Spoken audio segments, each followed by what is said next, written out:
Hello friends, in the today video lecture we are going to study about jet streams. What are jet streams? Before moving to the main topic jet stream, let us first understand what are air current. Because jet streams are also a type of air current. So air current can be defined as flowing movement of air within a large body of air. When air flows in a large body of air, then it can be termed as air current. Now let us move to the main topic, that is jet stream. Jet streams are basically the air current that flows high above the earth. We have already discussed what are air currents. So the air currents which flow high above the earth are known as jet streams. Jet streams basically develop in the area where there are high temperature difference. Due to the temperature difference, jet streams are formed. This is the earth and these are the layers of the earth. The first layer is the troposphere, second one is stratosphere, and third one is mesosphere, then ionosphere, an outer layer of ionosphere, that is thermosphere, and then exosphere. So the jet streams are typically active at 6 to 11 km, that we can say in the upper section of troposphere.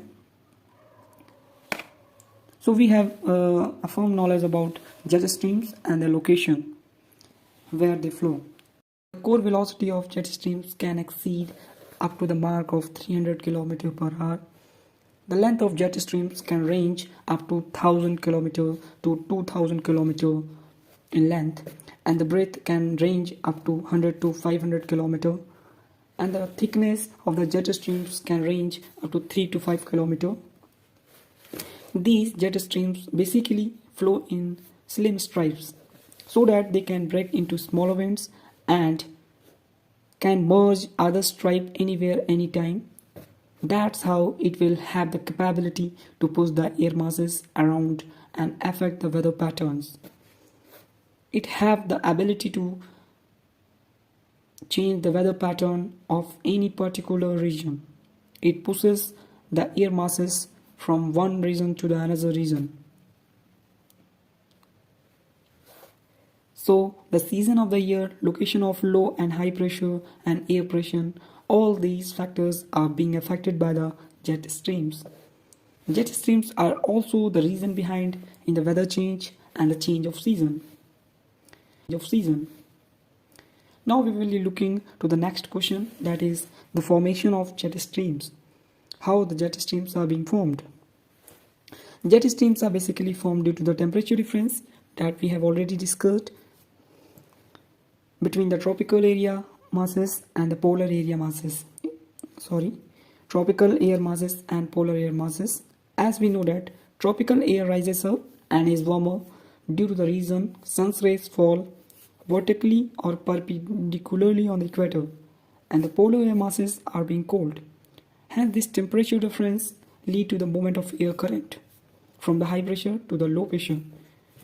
We know that if something is happening in one part of the world, it is going to affect to the another part of the world, because after all, atmosphere is one complete environment in which is connected with so many factors. Now we will answer the question that where the jet streams begin and where it actually ends.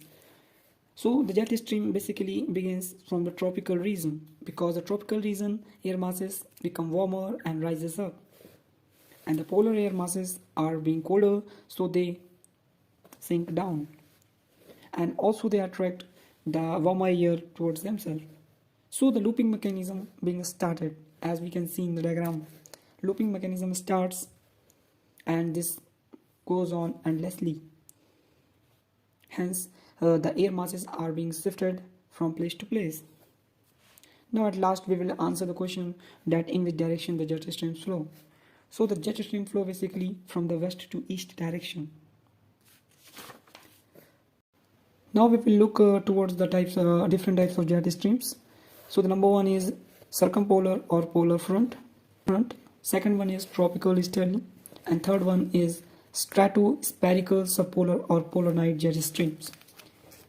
The circumpolar or polar front jet streams are basically active at 300 millibar pressure within 40 to 60 degree latitudes.